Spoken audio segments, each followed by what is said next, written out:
this is interesting. Nearly 93% of people enrolled before the last election, but only 78% of us voted. What can be done to encourage people to vote this time round? It's election year, so let's jump to Charlotte first on this one. I've got Jono, a 22-year-old with me, prime target. Get out. We're not promoting that right now, are we? So, will you vote, Jono?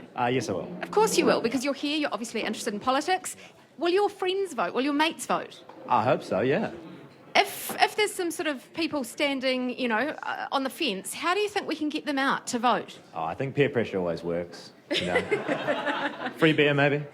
Actually, free beer, Wallace. Free beer? Maybe. Maybe. Shall I try? I actually saw some people from the army down here. Do you think people in the army will vote? Are you allowed to vote? Yeah, we're allowed to vote. Do you get let out of the barracks to vote? Yeah, of course. Have you always voted? Of course I have. Oh, good. No, it's not a silly question, because apparently stats show that not everyone votes. What about you? Do you always vote? I have since I've been eligible to, yes. Well done. Back to you, Wallace. Very good. And we've got a guest very, very soon talking about some very interesting initiatives about how you can get to vote. But around the panel, how can we get younger people, how can we get people to vote? Let's start with Andrew Bailey. Oh, have more people like those in the army who turn up and vote every time. Yeah. What about you, Carmel? I think one thing that we are really missing is good civic education in our schools. I've actually had instances where I'm really shocked at the lack of understanding of the system. And a good example is getting some young people to fill in an enrolment form and they actually thought they were voting. Just really uninformed. And I think it really starts with schools and what education we offer there. What about what we saw in Britain, Barry? Do you think like Sir Jeremy Corbyn and Theresa May or Jeremy Corbyn, do you think we're going to get a bit of a youth quake in Aotearoa this election? What do you reckon? So I think the secret to getting people out to vote is to give them something to vote for.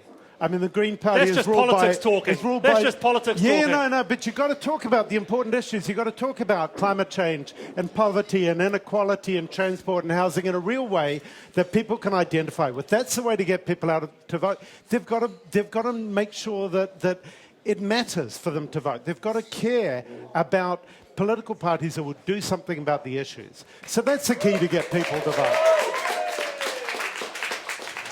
Are you hearing that, Andrew? Are you hearing what Barry Coates is saying? Yeah, but every party will say the same thing, right? We all want to get people out to come and vote for us. It is a perennial issue. It's a very difficult issue. I know the proposals around having town hall meetings and going out and doing emailing and social media. So what do you do? But it's a really hard thing. What do you do? Look, the only thing you can really do is try and engage with as many people as possible.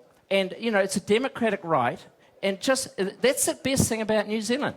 We have the choice, and hopefully most people exercise it. As you said, 78% voted last time. The worst thing is local body elections, where it was 35% in Auckland last time. You've got to put some passion into it. You've got to get people excited about the whole idea of why you would vote. Is the Green Party getting New Zealand public excited this year? I think we are. We're getting young people involved. We've got great young candidates. We've got a fantastic lineup. Yes, we're getting people excited. Yes, we're going to do well in this election because we're talking about the issues that matter. Hey, now this guest, he's put together some extraordinary ideas, some really interesting initiatives. For example, he's saying, get this. What do you think of this? There should be a public holiday to talk about politics for one day a year. Yeah, Wallace, I've got him right here. Max. The Waitangi Day. Charlotte. Max, you've just released a report about, one of the things is a National Politics Day. Politics bores so many people. What are we supposed to do on a National Politics Day? Oh, well, look, I'd disagree with you. I think a lot of people want to get engaged in politics, but they don't have the time or the energy to do it.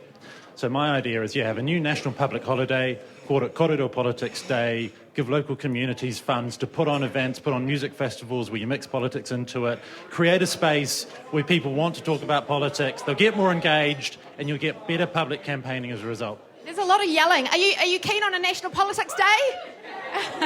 No, it's quite mixed, actually. You had some other quite interesting ideas. One was about... It's called an election. One was about $20. Every person gets $20. Yeah, so I think a good way to remove the influence of wealthy donors on politics and make party funding democratic is take all the funding that we currently give to parties, about $70 million over 3 years, turn it into a $20 electoral funding voucher that goes to every citizen for them to give to the party of their choice. Wow. Hey, Max, what quick question. So any capping on funding? Any donations? Yeah, I think you'd combine it with a $1,500 cap. Across the board? Yeah, which is what Canada does. Countries like Canada, other countries like that have really tough caps on donations. It keeps the influence of wealthy people out of politics. Wow. What do the MPs think of that? A cap, $1,500 a cap. Keeps the wealthy out of... There's already a $1,500 cap on making personal funds to candidates. Personally, I think that it's a ridiculous proposition. All right, let's go back to Max. Take 70 million. That was 65 million is what you're suggesting. 65 million in $1. When do you do it? In an election year, or do you do it through the course of the year? This whole idea, people exercise their right by voting. Yeah, but they don't need to be paid. Not through funds. They don't need to be paid to do it. I think they would say that, wouldn't they? Well, they've got the rich people on their side. We need a more equitable system of electoral finance. $1,500 cap, yes or no? No, we need to have a national consensus on exactly what the figure is, but there should be a cap. There should be a cap. There should be greater transparency about who's paying the money. All right. What about you, Carmen? A cap, $1,500 cap. That's what Max is saying. I'm not entirely convinced by Max's Why proposal. not? I do think there needs to be better transparency. It is concerning the level of donations at times, but I can't really kind of at this stage say what I think it should be or what it should be. Max, the politicians aren't on board. How are you going to get anyone else on board? Well, look, I think it's a fair point that people should be able to give to political parties. That's a freedom. But I think there is also a really important right that we all have to know that we have an equal influence over politics. And if people can give unlimited amounts to political parties, then that influence is not equal. And that's why you have to do something about it. And that's why other countries have a really low cap on how much you can give to political parties. Interesting. What does Todd Barclay think about this? Is he here yet? I'll go check. See if Todd's here. Might be on the gins. No, he's not here yet. Todd? No, he's not here. No? He was going to turn up. This $20, this $20 to every person who's voting, is that a good idea? You've got $20 in your hand. It provides some sort of civic sort of politics. You donate to a party. What do you reckon, Andrew? No, as I said before, administratively it's difficult. Democratically, I think it's difficult as well. Practically, how you implement it. And as I say, the central point is people exercise their rights by voting. And if it's a competition. Politics is a competition for ideas, right? And if you can compete and your ideas are the best, that's when people will support you. Come on, do we take democracy for granted? I think we do take it for granted. That's why we don't have a higher turnout than what we have. I do want to say that in terms of some of the stuff that Max has proposed around transparency and accountability, those issues with regards to things like OIAs and what's been happening there, I totally support what he's saying in that regard. And I think we underestimate the perception that people have of politics because of the bad reputation and we what's get an when OIA? there's not transparency For those who don't know, accountability. what's an Official OIA? Information Act requests. Right. So requests for official Do we take information. democracy for granted here in New Zealand? I think we do. I think we look at these polls and say New Zealand's up there on democracy. Yeah. And I think really we need to be far more vigilant about corruption and insidious influence. You know, one of the things... Have you seen this travelling overseas? Well, I think, yes, I have. And one of the things that Max points out is political influence and appointees to boards and government agencies, that there's far too much of that. There's not enough freedom for whistleblowers. We need to open up politics and make sure that is really transparent and really clear. Otherwise, we're going to go down a slippery slope of corruption, and we already are in too many ways. Our rankings in terms of Transparency International have slipped. Oh, and come we on. should Yeah, be... but well, they have. And really? They have. That's splitting hairs. We are... Yeah.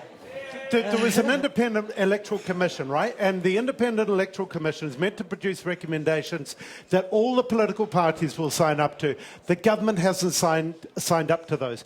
We need actually to implement those recommendations from the electoral commission, which would stop stuff like coattailing, would lower the threshold from 5% to 4%. All right, hey, look. Supporting local content so you can see more of New Zealand on air.